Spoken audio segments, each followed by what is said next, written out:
asalaamaaleykum mbokk yi ñoo ngi leen di ziare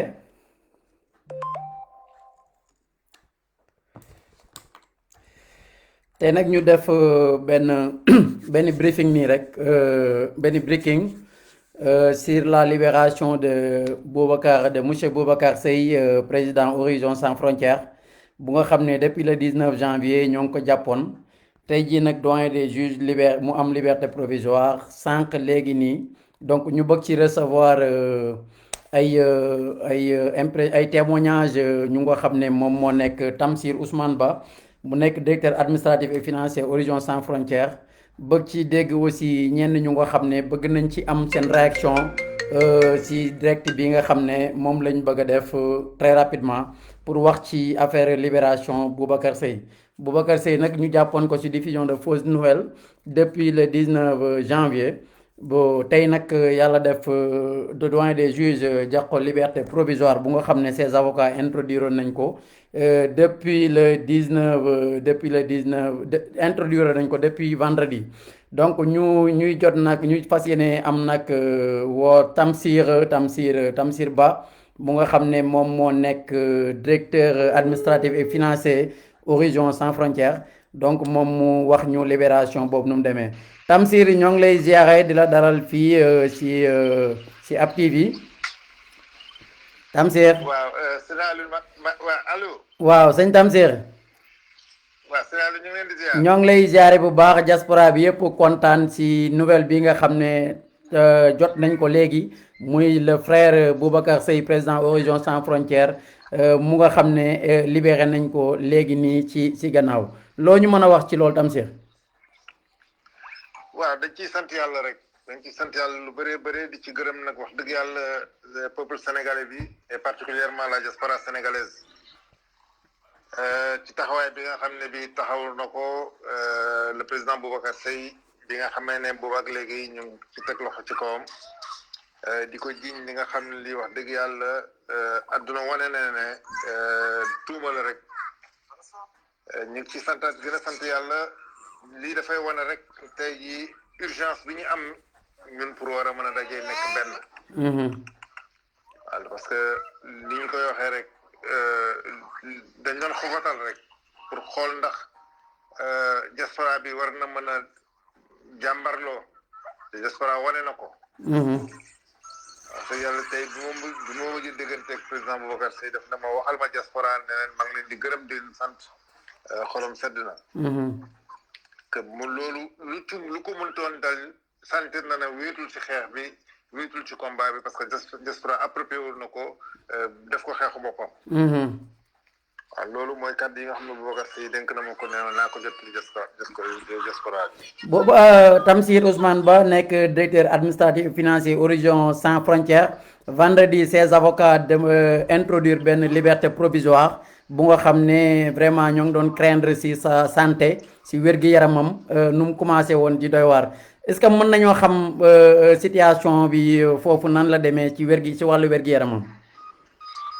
waaw wér-gi-yaram bi comme ni ngeen ko déggee rek daf nañ ci ay attestement digg lënd ak léegi. bon problème cardiaque yi ñu doon wax yàlla def na ci saafara ba daanaka loolu xel dal na ci. li ci des rek mooy wàcce suukar bi parce que suukaram yéeg na yéegaay boo xam ne bii firndeel na ne tey ji dafa am diabète. bon donc ñoom ñu ngi ciy liggéey pour wàcce suukar bi yàlla def na tey ji jox nañu ko liberté xam naa lu ñuy topp ci kanam la. waaw mais dal na xale ta santé fu nekk nii. jërëjëf kon mun nañoo wax ne instant bi Boubacar mu ngi këram. non ñu ngi ko jëli nañ ko yónnee nañ ñu ko dem jëli pour ñu yóbbu ko këram xam naa ci kanam tuuti fekk waxtoog ñaari waxtoog genn wàll soobee yàlla dinaa jàkkaarloog moom parce que maa ngi xaar ñu ko jëli ñu ñëw. ñu mën a waaw. loolu nag dafay mel ne dafay gis nañu ne ba que le doyen des juges di auditionné sur le fond du dossier moom dafa réitéré waat dafa dëggal loo nga xam ne moom la doon laajte mooy ñu clarifier fonds yu nga xam ne moom lañ destiné woon pour l'immigration clandestine muy wane ne moom amul benn jiixi jaaxa ci lu mu waxoon jeex na preuve yi enquêteurs yi ñëwaat na confirmer loolu ñu ëlbati ko jox ko liberté provisoire lan la ñuy xaar nag donc si après cette liberté provisoire. waaw mais xam nga ñun en fait suñu combat ce n'est pas la liberté provisoire. suñu effectivement combat c'est que ñu libérer ko définitivement sans poursuite sans rien mais c'est-à-dire que lii ndiggandi la nañ ko bàyyi mu dem këram et nous on continue la mobilisation et la lutte parce que li Boubacar Seye amul lenn luñ ko war a topp parce que li koy firnde mooy tey jii président de la République ci moom laajte na lim laajte. donc mbir mi jeex na. mbir mi dafa war a am une libération et sans condition inconditionnelle dooratul am lenn. dootuñ ko poursuivre ci lenn. waaw. jërëjëf Tamsir Ousmane Ba xam nañu ne jamono yi war nga xat xanaa ñu bàyyi la rek nga jaxe nga jaxe say nuyoo ak aussi say cant ak say ngërëm bu nga xam ne diaspora bi yëpp àndoon nañ depuis le 19 janvier ñu jàpp le président Boubacar Seye. waaw sëñ Naalune wax dëgg yàlla bon xol sedd na tey te xel dal na. parce que lii dafay wane rek ne lu nu soxla bu ñu ko yóotoo mën nañ cee jot suñu àndee. et loolu nag li ñuy wax rek droit moom comme ci lañ yëngu muy àq ak yelleef. nit ñi dañuy bàyyi xel rek ne amul fenn ci àdduna foo xam ne dañ ko fay maye. saa yoo ko bëggee am il faut nga takku taxaw mobiliser wu foqar ñi ko. mooy lu ñuy wax seule la lutte libère. mu ngi noonu. donc loolu bu ñu ko gànnaayoo rek war nañoo mën a fàtte sunu bopp te xool liy njëriñ ñu boole doole yi pour njëriñu askanu Sénégal. parce que tey jii loolu moo war a am solo c'est-à-dire naka la ñu mën a jëriñee askanu Sénégal. loolu mënuñu koo def bu dul ne ñu ànd nekk benn def mbiru sénégalais parce que mbubu boobu la ñuy sol maillot boobu la ñuy sol ñun ñëpp. bu dara taxawul ñaxtu donc nañu xam ne Sénégal bu ootee suñu soxla dafa war a jeex. Sénégal moo ootee pour diaspora bi daje. loolu mooy suma kàddu bu may lancé pour nit ñi liggéey ci luy dajale. jërëjëf Tamsir Ousmane Ba ñu amoon ko fii tey mu nekk directeur administratif et financier Horizon Sans Frontières message bi ou mot d'ordre bi benn la mooy diaspora bi dañuy ànd nekk benn wala ñu ànd disparaître ndoo jàpp nañu nag ne lii nga xam ne dal na ci kaw Boubacar Seye leçon lay doon pour diaspora bi yëpp leçon lay doon pour immigré yëpp parce que vraiment doy waar bu nga xam ne képp nga xam ne yaa ngi wax wala yaa ngi nekk ci diaspora bi di xeexal immigré yi donc lii dana la xaw a tiital donc loolu nag aussi vraiment war nañu yee dañu yee yaakaar naa ne que le plus souvent rek dañuy nekk ci diaspora bi di wax di xëccoo mais lu ci daf ñuy gën a affaiblir te lii wane na ko mobilisation bi nga xam ne aussi diaspora bi taxaw na ko ba ñu libérer suñu frère Boubacar Seye mu nga xam ne vraiment deful dara lu mu wax ay demande légitime la woon yu mu posé yu mu demandé te ba tey jii bañ koy entendre loolu la waxaat loolu la répété waat ñu nga xam ne nag vraiment ñoo ngi doon xeex daanaka ñëpp a ci àndoon di xeex bi pour ñu libérer ko pour ñu bàyyi ko parce que Boubacar xam nañu fu mu tolloon ci immigration bi fu mu tolloon ci diaspora bi loolu aussi tax na ba diaspora bi bañ ko jàppee kenn taxawul di seetaan ñëpp a jóg takkaayu jàpp ci di xeex gis nañu le frère Baye Diouf tey ci suba vraiment mu def ci ay témoignages ci benn vidéo bu rafet bu mucc ayib loolu rek dafay wane ne diaspora bi pour ñu mën cee génn pour ñu mën cee sauver fokk ñu àndandoo fokk ñu aussi ñu nekk benn parce que loolu noonu bu amul jàpp naa ne ñun ñëpp dinañ périr peut-être aussi bëggoon nañoo jël ñu nga xam ne aussi mën nañ cee wax ñu nga xam ne ñoo ngi doon yëngu bo si xeex bi vraiment diriger ko jiite woon ko ñoo ngi si bëggoon nañ leen ci dégg ñu joxe si ñoom lan lañ ci xalaat ak nan lañ gisee nan lañ toll woon ci liggéey bi ak aussi liberté provisoire bi lan lañ ci war a jàngatee parce que fu mu toll nii jàpp naa ne war nañ mën xalaat au delà de cette liberté provisoire ak conséquences yi ak lu nga xam ne yëpp loolu kii bi indi na ko kon duñ def lu dul jéem a jot le président Seydina Camara de l'association des Sénégalais de Brescia province Seydina ñoo ngi lay ziare. président Aliou Ba ñoo ngi lay ziar bu baax di ziare ñi nga nekkal ci reete bi yëpp di la sant la gërëm. jërëjëf le président Seydina Camara le président Boubacar Sarr de Horizon Sans Frontières libéré nañ ko instant bi ban impression lan nga ci wax ci lu nga xam ne mooy say première impression wala say premier mot. alors première impression bi mooy man toujours li ma wax alhamdulilahi rabbil alamina et li ma ci ñaan rek mooy yàlla na doon définitivement le réveil de la diaspora pour comprendre que ni seule la lutte libère mais aussi que seul ensemble nous pouvons atteindre nos objectifs. beneen bi nag mooy ñu xam ni danoo nekk ci loo xamante ni si libération lañ tudd waaye ñun définitif la ñuy laaj donc pour man alhamdulilah ba li nga xamante ni si doon nañ ko yóotu am nañ ko noonu lañ ko bëggee mais nag dossier bi ñaar laa ci gën a bëgg ñu bàyyi ci xel ki ci njëkk moom mooy ne dañ ne liberté provisoire mais yaakaar naa ni ñoom dañ koo waroon a def classement définitif mais nag xëy na ci yoon la ñuy teg rek benn tànk pour mën a génnee beneen ba ca des beneen bi mooy ñun war nañ ca mën a defaat jàngat bu am solo boo xamante ni si dana tax ñu xam ni bu mayoo diaspora taxawee kenn waratula sol wala di xool benn couleur ci beneen anam bu mu mënta doon moo xam ci parti moo xam ci diine moo xam ci leneen ak leneen loolu lii rek moo ñu ko mën a may combat bu ñuy dugg it na nekk combat boo xamante ni si combat dëgg la kenn du la ci jéppi li ci am solo nag mooy ñun danoo war a am intérêt bu rëy pour topp wax ji parce que alal jooju nga xam ne tudd nañ ko ñu koy laam-laame bàyyi nañ Boubacar mu dem këram warut a tekki nag ne xaddër kenn dootu tudd jooju wax kenn dootu ci wax kenn dootu ci kii war nanu mën a saytu te demander loolu ba nga xamante ni si dana leer ak beneen xeetu alal boo xamante ni si rek ñun ñëpp ñoo ko bokk ca Sénégal mais daal en tout cas ñoo ngi sant yàlla bu baax di ñaanal suñu frère Boubacar lii doon njiglaay ci moom waaye tamit doon njiglaay ci askan bi nga xamante ni si ci la ñu gën a bokk gën cee bépp muy diaspora ba nga xam ni buñ jógee ci lii danañ gën di ànd ca lam daan wax naan nanu àndoo doon benn gi pour lépp lu ñu yëkkati ñu mën ko daanandoo di profito nag ci période moment bii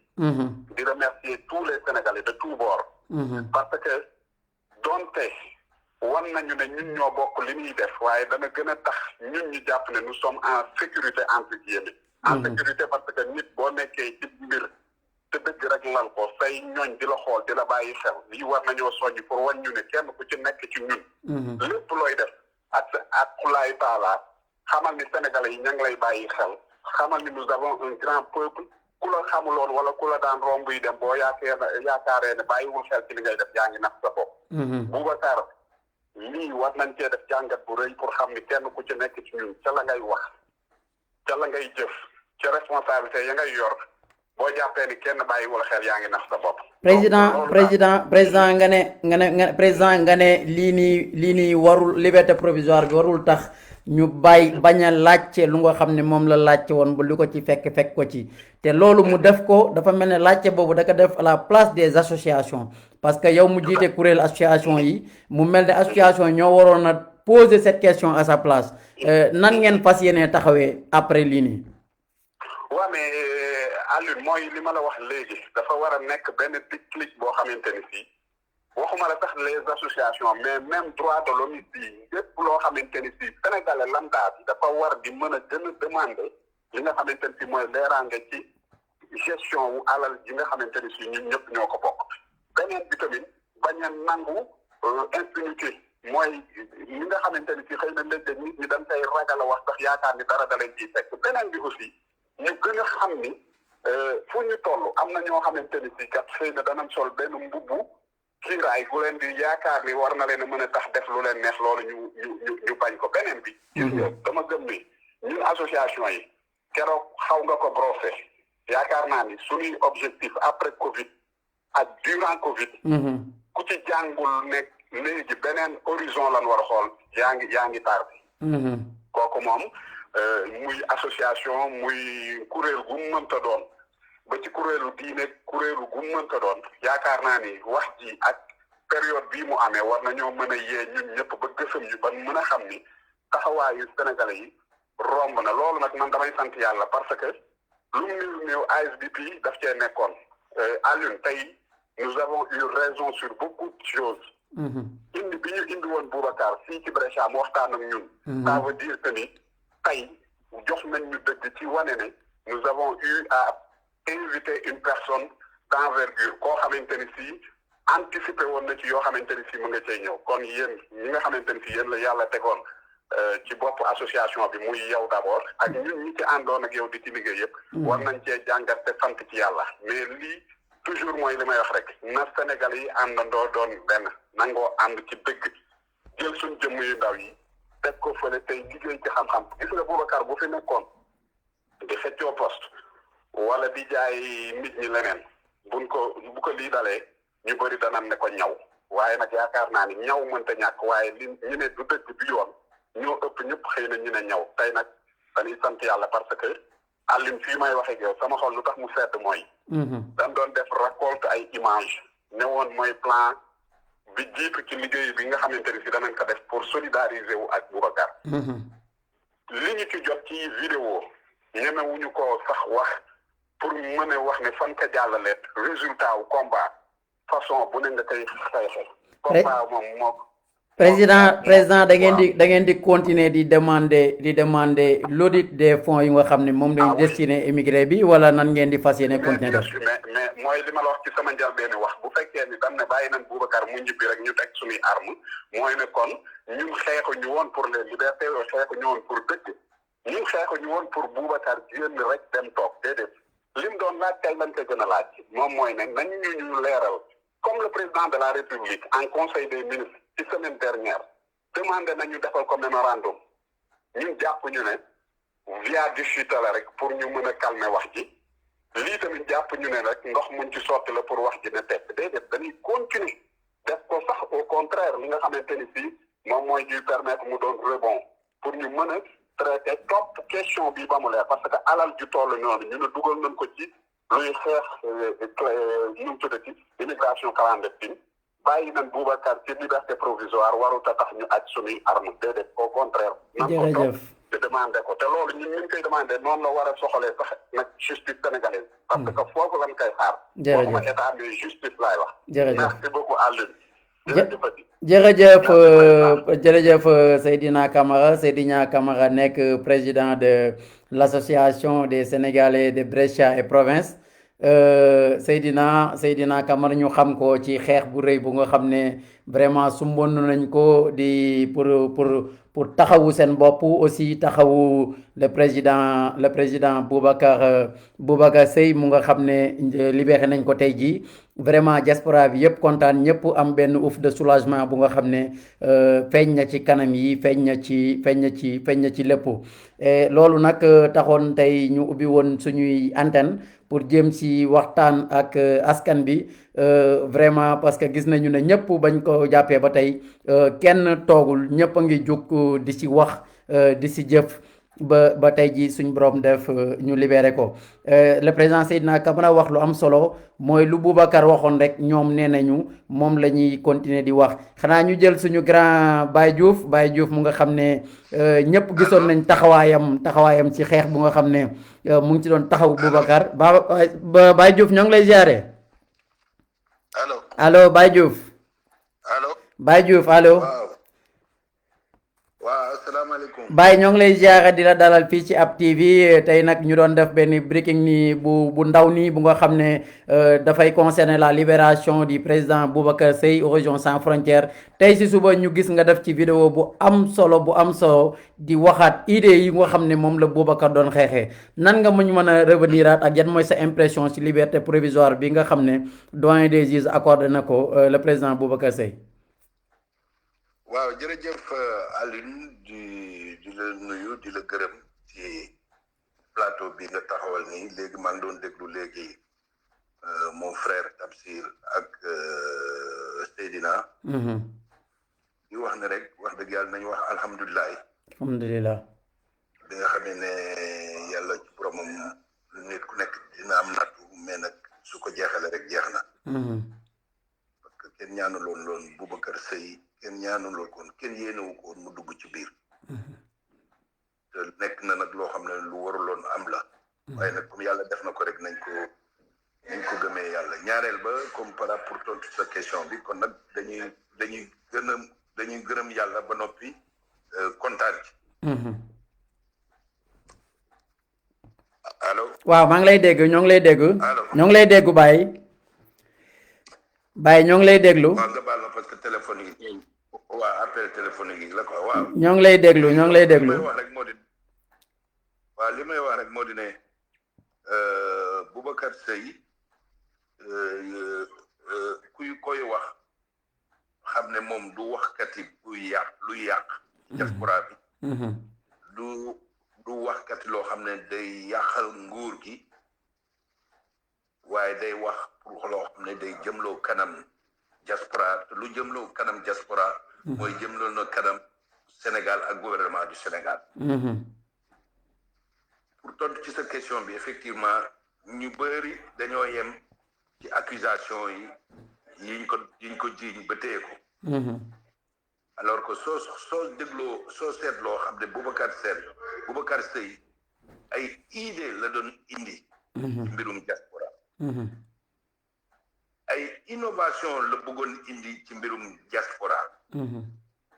ndaxte nag diaspora ñu bëri dañ koy mbubboo diaspora politique yi dañ koy mbubboo waaye dañ koy raay rek te duñ dem ci suuf te suñ doon déglu Boubacar Seye kon foog naa ne problème bi tey du am ndaxte Boubacar Seye wax dëgg yàlla idée yi muy wax su fekkee ne vraiment suñ pays bëgg nañ diaspora changé dinañ tenir compte ci idée yooyu loolu ëpp njëriñ effectivement waaw parce que nag Aliou ñun dañuy caytu ñun Sénégalais yi di wax dugal nañ 1000 milliards ci Sénégal mais nga dugal 1000 milliards ci Sénégal ministère bu am doole sax amoo ko loolu ban njëriñ la am dana waar waaw donc dafa mel ni ñun nous sommes les dindons de la farce Boubacar Seye xeex loolu la mus di xeex ce qui est malheureux moo di ne parfois idée yooyu dañ koy récupérer parce que dégg naa idée de assise de la diaspora te loolu wax dëgg yàlla ça doit pas être la bataille la bataille lépp luñ mën a wax ci assise prochaine assise waxawma lan man yëpp foo laa koy def moo di ne Boubacar Seye wax na ko Baye ñu dégg la si suba si sa vidéo bi ngay wax ne xeexal diaspora dafa metti parce que boo ci jógee di xeex dana am ñu bëri ñu nga xam ne da nga ci créer ay noon da nga ci am ay noon da nga ci am ay préjugés dana am ñu nga xam ne dinañ la attaquer de tout bord mais Baye kon est-ce que jàpp nga ne ñun suñ problème war nañ koo mën a régler fu mu toll nii est-ce que pare nañ pour régler le problème de la diaspora alors ndax pare nañ pour régler problème jara comme ni ma ko waxee moo di ne il faut que ñu gëm suñ bopp ne niñ nekkee ak ni ñuy doxalee baaxul ñun waa diaspora te loolu la ñuy bañ a dégg waaw loolu ñun niñ nekkee baaxul parce que nag c'est trop artificiel niñ nekkee maa ngi koy wax démb nekk ci réew ci continent bi gën a riche ci àddina bi doo bokk ci dara da ngay làqatu doo dund soo demee Sénégal wan waa Sénégal face boo amul loolu mooy loolu li ma ci mën a wax bëri na Aliou damaa junj dem rek dëgg la damaa junj rek mais nee naa bu ñu waxati sax mag yi fi nekk mais xale yi war a ñëw erreur yi amoon waroon cee dugg te xale yi nag suñ leen taxawul di leen conseiller di wax suñ erreur yañ def su may wax erreur yi ñun ñëpp ci lañ bokk ñun ñu fi yàgg erreur yi ñu fi def ñu fexe xale yi buñ ko def man nee naa du may faral Boubacar Seye mooy tax sax may wax ci affaire politique. si gis nañ sa taxawaay rafetlu nañ ko. waaw mais man parce que comme ni ma ko waxee suñu réew amuñ maturité réew yi ñu nekk Italie syndicat yi association yu mag yi tous les jours nga dégg ñu critiquer loo xam ne kenn du leen téye au contraire. te ñun nanguwuñ ko ñu critiquer nanguwuñu ko ñu critiquer. exact daaw bi fi le maire waxee le maire de Milan bi fi daaw jég bi fi waxee loo xam ne ci africain lu war a toog dañoo tontu mu oo ñu recevoir ñu. effectivement presque baalu mais loolu mooy démocratie. parce que nag c'est pas parce que des ministres existent ou un président existe que ñoo xam lépp ñoo mën lépp dañoo xamante dëgg loolu. mais Baye est-ce que question bu Boubacar Seye posé woon ba mu tax ñu tëj ko lu mat 3 semaines kaso est-ce que dañuy continuer ñun diaspora bi ñun ñu nga xam ne ñoo ko waroon a posé surtout wax naa ko Seydina léegi muy les associations ñoom ñoo waroon a taxaw daal di poser la même question laaj xaalis bi ñuy dugal ci diaspora bi fan la dem ak si ñan la dem est-ce que dañ koy continuer di poser wala boog nan la ñuy ci war a taxawee. mais bien sûr que dañuy continuer di ko poser Alioune parce que. xam nga Boubacar Seye xaalis ci immigration clandestine ci lañ ko dugale. mais il y a encore pire le retour au pays d'origine nga xam ne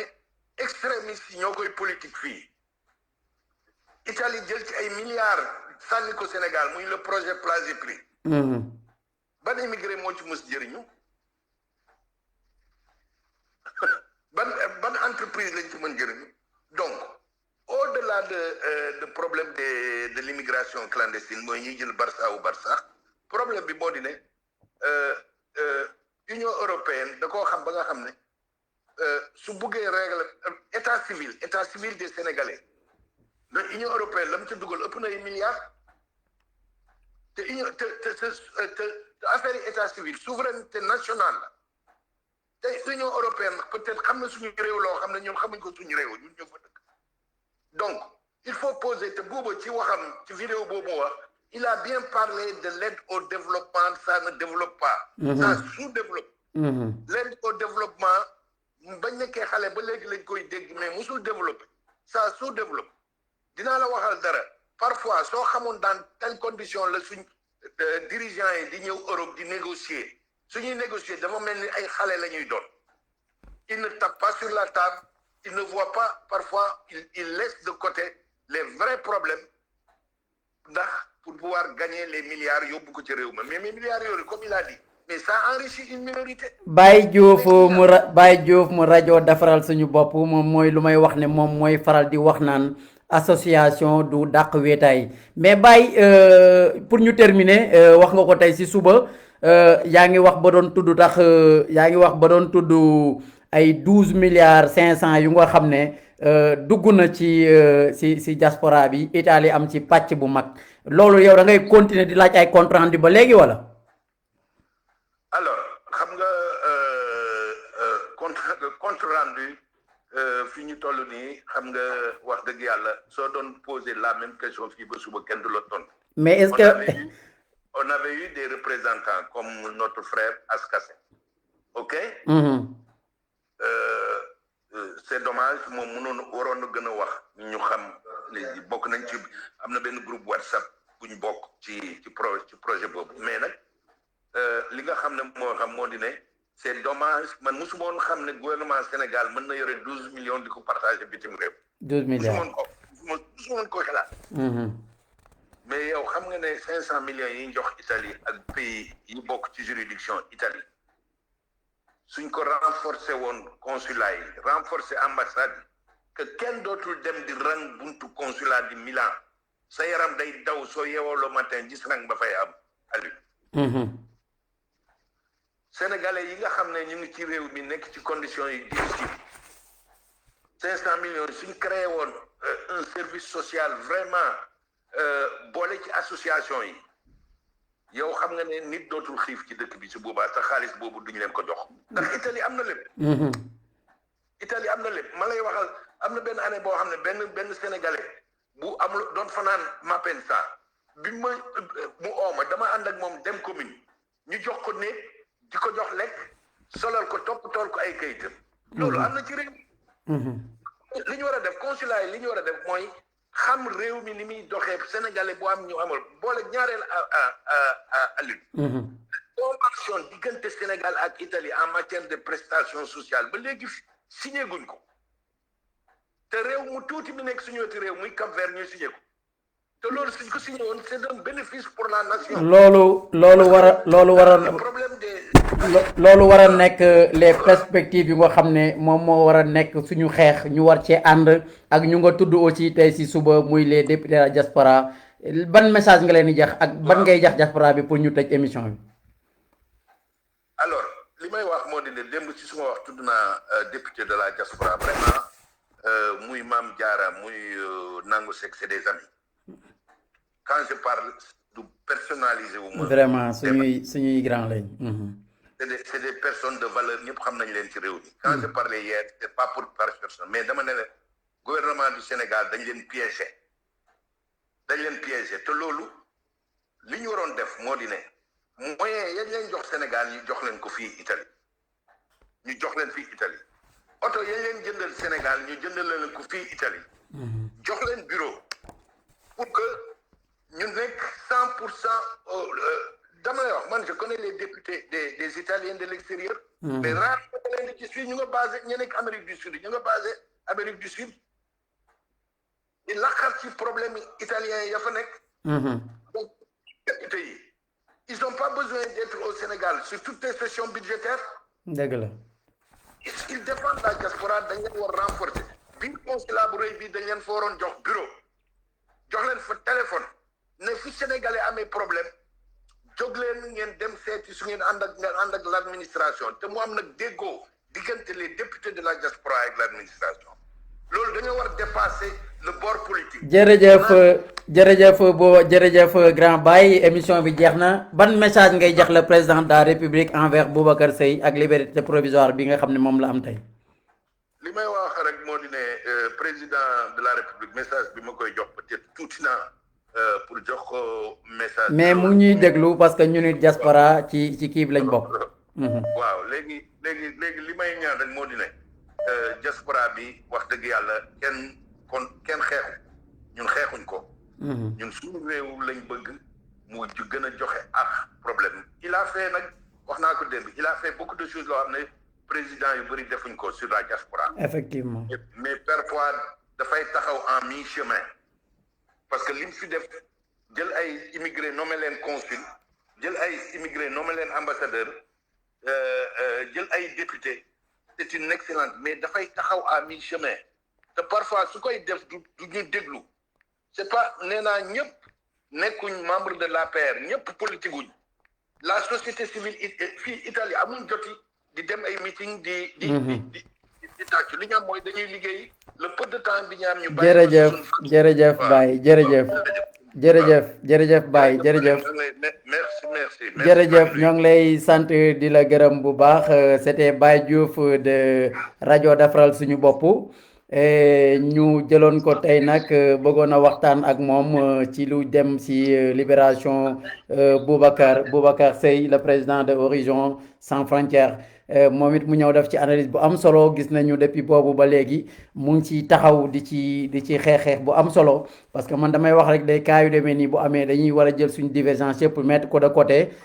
àndandoo ensemble xeex ba mu pare ñu doog a lijjanti le fond du dossier ñu jël salaamaaleykum.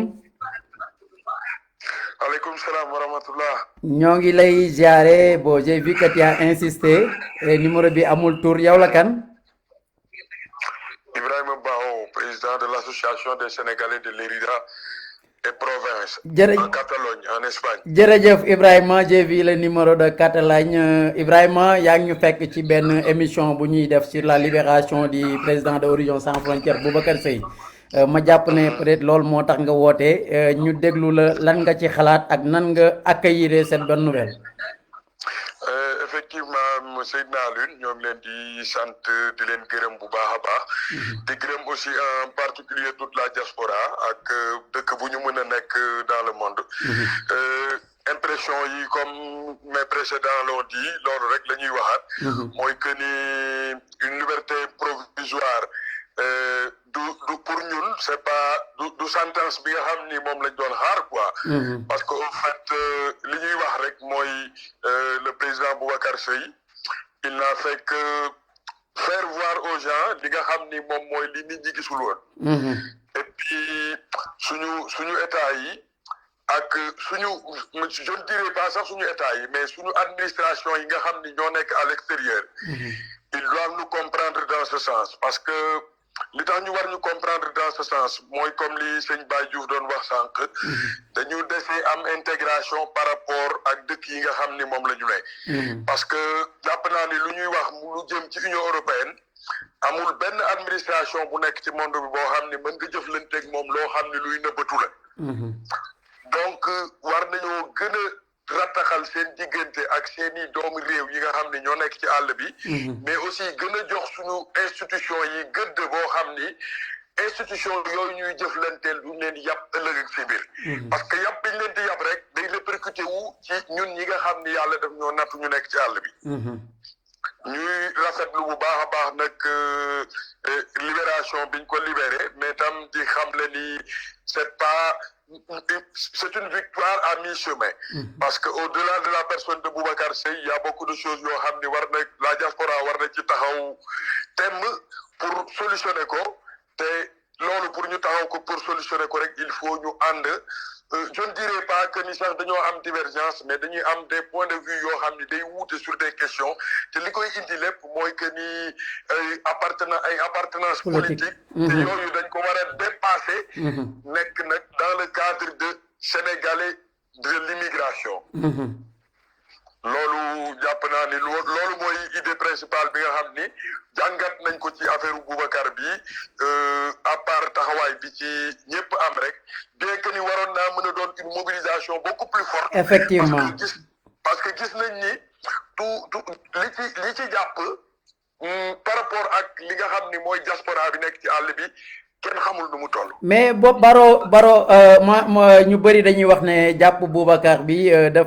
dafa wane benn défaillance bu nga xam ne diaspora bi am nañ ko parce que gis nañu ne si jàppam bi am na ay division yu bëri yu ci am par lu ko waral mooy ñii ngi naan politique la ñii ngi naan leneen la am na ci beneen bu nga xam ne aussi les gens dañ ci noppi parce que dañ jàpp ne bu ñu waxee lu ñu xalaat leurs intérêts sont menacés moo tax ñu def ce silence là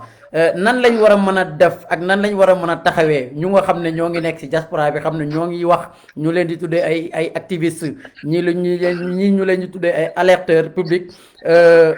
ñoom est-ce que aussi dinañ am fit mu nga xam ne dinañ continuer aussi di xeexal diaspora bi parce que ñu bëri ñoo ngi décrier l'ingratitude de la diaspora. Effectivement, ce que je dirais sur ça, moi que la diaspora ne peut être représentée qu'elle-même. Mom dong mo meuna représenter bopam mais parce que tout ce qui gravite tout autour dafa am ay intérêts yu divergents par rapport ak li nga xamni moy problème diaspora bi deuk té diaspora bi tam amul ben structure bo xamni da ko articuler de telle sorte que ni dina am ño xamni ño wara jog di len waxal parce que li ñuy def lépp ci affaire volontariat do la nek on est tous des volontaires di liggéey pour nit ñi am ubbi seeni bët adhérer aux idées yi nga xam ni moom lañ leen di tegal mais aussi il faut savoir que ni ci camp boobu dafa am beneen camp buy opposé wu ci moom mooy camp bi nga xam ni récupération lay def ci diaspora bi donc loolu une seule chose moo ko mën a solutionner mooy une volonté politique de nos états surtout les états africains parce que état yi ñu nekk ñoom am nañ ci taxawaay boo xam ni xam nañu koo xam ni il travaille pour son compte ak kuy travailler au compte pour le compte de la communauté mais ñun suñuy état ñoo amul structure yoo xam ni politique réellement politique d'immigration boo xam ni ça nous permet ñu am une représentativité ba pare kàddu gi di doon benn kàddu. monsieur Baro yéen ñu nga xam ne Boubacar vraiment daanaka Boubacar diaspora bi la mais foofu la gën a féetee muy Catalogne yéen nan ngeen taxawee woon ci mobilisation bi. Ñun au fait de la même façon que l'Italie on avait fait des missives yoo xam ni defoon nañ ko partager ko ak suñu mbokk yi nga xam ni ñoom la ñu nekkal fii ñun ñëpp ci Espagne tam aussi participer nañu ci ay émissions yoo xam ni dañ doon dénigrer la situation ak yooyu yëpp comme niñ ko doon defee en Italie rek te terewul tam aussi amoon na benn collaboration internationale bu amoon au niveau de l'Europe aussi ñoom ci doon liggéey bu baax a baax quoi. jërëjëf monsieur Baro kon ñoo ngi sant intervention bi di bàyyi nga def benn recommandation bu nga xam ne da nga koy jagalee diaspora bi avant ñuy tëj émission bi. waaw kon ñun daal recommandation bi ñuy def mooy que ni nit ñi nañu xam ni nit ñi nga xam ne dañoo yàlla da leen a nattu sax ñu jiite mbooloo yi. war nañu xoolaat suñu bopp bu baax a baax xoolaat suñu bopp nag dans tous les plans mooy que ni ñu mën a joxe gëdd boo xam ni nit ñi buñ leen waxee ñu def buñ leen teree ñu bàyyi mais tam aussi ñuy ñaan suñu état yi vraiment mu am volonté politique boo xam ni ñun li ñu nekk fii di ko sonn ci volontaire mu am ëllëg ak ci biir ay fruits yoo xam ni gis nañ ni suñu état yi dañ koy institutionnaliser ba ñu mën cee jaar li ñu bëgg a am ak li ñu bëgg a séq ak état yi nga xam ni moom la ñuy dund mu am finalité. jërëjëf monsieur Bakho ñoo ngi lay sant di la gërëm di rafetlu vraiment témoignage bi ak émission bi dugg bu ngi ci dugg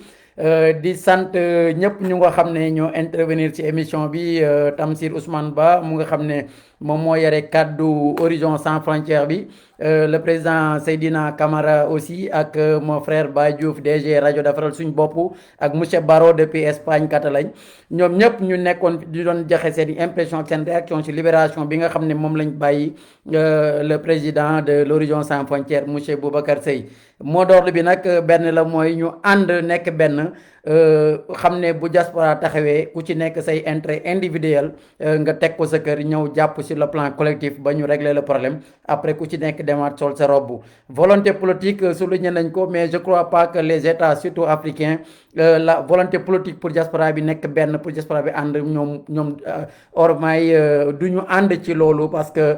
ils ont peur souvent que diaspora bi nekk benn même les autorités locales yu ko xam ne ñooy nekk ci dëkk yi tamit du ñu bëgg nit ñi ànd nekk benn parce que boobaa du doon seen intérêt kon donc c'était benn spécial chronique wala spécial breaking bu nga xam ne App TV moo ko fi taxawaloon depuis que ñu dégg ne Boubacar Seye libéré nañ ko am na liberté provisoire